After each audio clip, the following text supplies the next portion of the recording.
তো দেখো বন্ধুরা, এগুলো কি তোমরা কি চিনতে পারছো? হ্যাঁ, একদম ঠিক ধরেছ। এগুলো হলো ভুট্টা। সেদিন তপনের একটি গ্রামে ভিডিও করতে গিয়ে দেখি এই ভুট্টাগুলিকে জমি থেকে তুলে এনে এখানে রাখা হয়েছে, আর ওপরের খোসাগুলি ছাড়িয়ে পরবর্তী পর্যায়ের জন্য রেডি করছে। দেখতেই পাচ্ছ যে আমার হাতে কিন্তু রয়েছে এখন কাঁচা ভুট্টা, আর খোসাগুলোকে কিন্তু ছাড়িয়ে এই পর্যায়ে রেখেছে।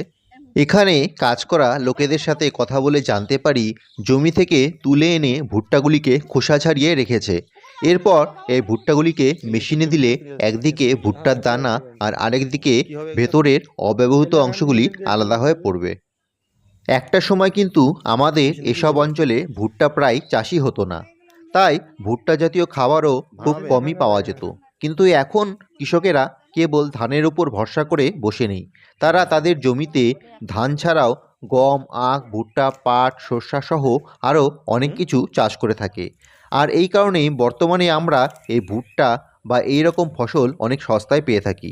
আর এই ভুট্টা কিন্তু পুষ্টিগুণেও ভরপুর, তাই এর চাহিদাও ব্যাপক। তো তোমরা কে কে এই ভুট্টা খেয়েছো বা খেতে ভালোবাসো তা অবশ্যই কমেন্ট করে জানিও।